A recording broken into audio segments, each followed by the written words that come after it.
Here's something that will surprise most of you. If you're cascading OKRs from company to department to team to individual, you're fundamentally misunderstanding how OKRs should work.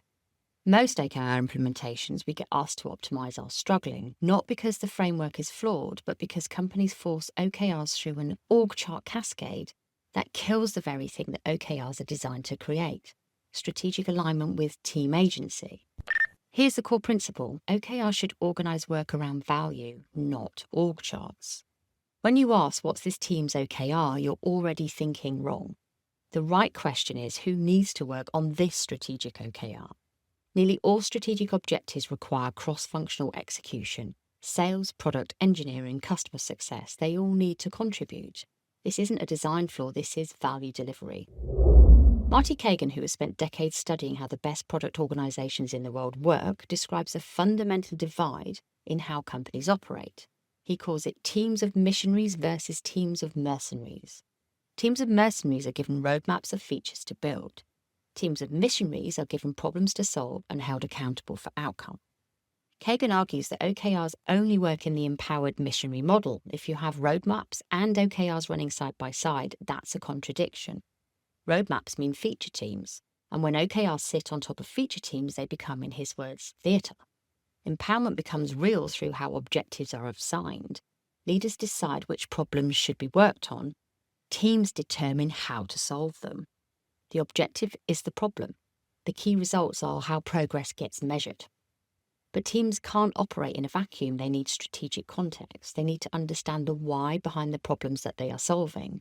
Without it, empowerment becomes chaos. With it, it becomes coordinated innovation. Melissa Perri adds another layer to this. She identifies what she calls the build trap, the tendency for organizations to measure success by output rather than outcome, shipping features rather than delivering value. Her argument is direct. If you're measuring success by how many initiatives you're running and how many features you've shipped or how busy your teams are, you are measuring the wrong things. Strategy, she says, isn't a plan, it's a decision-making framework. And product strategy should connect a company's vision and economic outcomes all the way back to what teams are actually working on. One of Perri's most practical insights is organising around value streams, asking how customers actually get value from your product and then structuring teams around that answer. This keeps value creation and strategy genuinely connected, rather than letting them drift apart as organisations scale.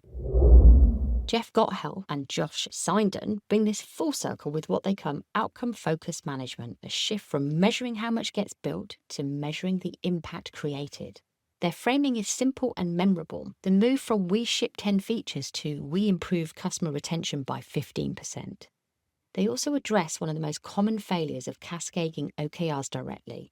When objectives cascade down through multiple levels of an organisation, each layer filters and interprets. And by the time the objective reaches the frontline teams, the strategic context has often been lost entirely.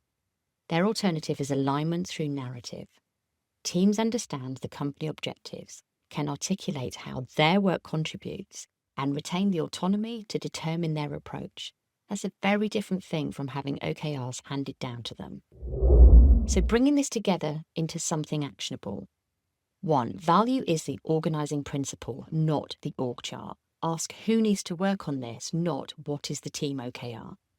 2. Most strategic work is cross-functional. Accept it and design for it. Don't force strategic objectives into functional silos. 3. OKRs are a diagnostic tool. They reveal where collaboration happens naturally, where structure creates friction, and where dependencies exist. 4. Alignment requires agency. Teams need to figure out their contribution, not have it dictated. This creates ownership and surfaces creative approaches you wouldn't have even anticipated. 5. Structure follows discovered value flow. Implement OKRs first. Observe patterns, and then reorganize based on evidence, not theory. This is just a taste of what's inside the Growth Catalyst community, a place built for CEOs and founders to learn, develop, and fulfill their growth mandate and promise.